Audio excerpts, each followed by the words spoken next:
పశ్చిమాసియాలో ఉద్రిక్తత పరిస్థితులు కొనసాగుతూనే ఉన్నాయి.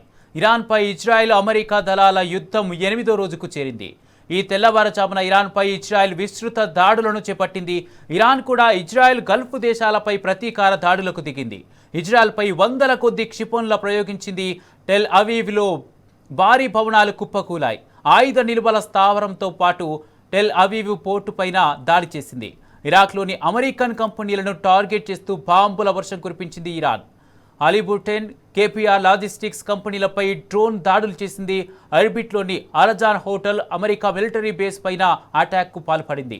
దుబాయ్లోని అమెరికా కమాండ్ సెంటర్ పైన ఇరాన్ క్షిపణి దాడి చేసింది. ఘనాకు చెందిన యుఎన్ఐఎఫ్ఎల్ హెడ్ ఆఫీస్పై క్షిపణి దాడులకు పాల్పడింది.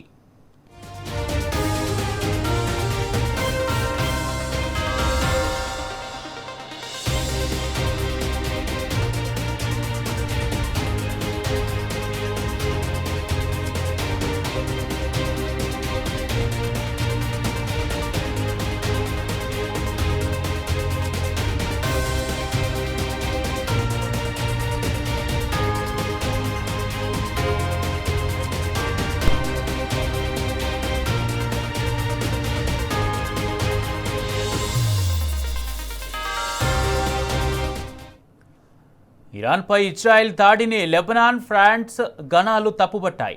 ఇజ్రాయెల్ ప్రధాని నేతన్యాహుపై ప్రజల అసంతృప్తి వ్యక్తం చేస్తున్నారు. వీధుల్లో ఇజ్రాయెల్ ప్రభుత్వానికి వ్యతిరేకంగా నినాదాలు చేస్తూ నిరసనలు చేస్తున్నారు. టెల్ అవీవ్, జెరూసలేంలో పెద్ద ఎత్తున ర్యాలీలు, ఆందోళనలకు దిగారు. మరోవైపు అమెరికా దాడులపై ఇరాన్ ప్రభుత్వం తీవ్రంగా స్పందించింది. అమెరికాపై ప్రతి దాడులు తప్పనిసరిగా ఉంటాయని వెల్లడించారు.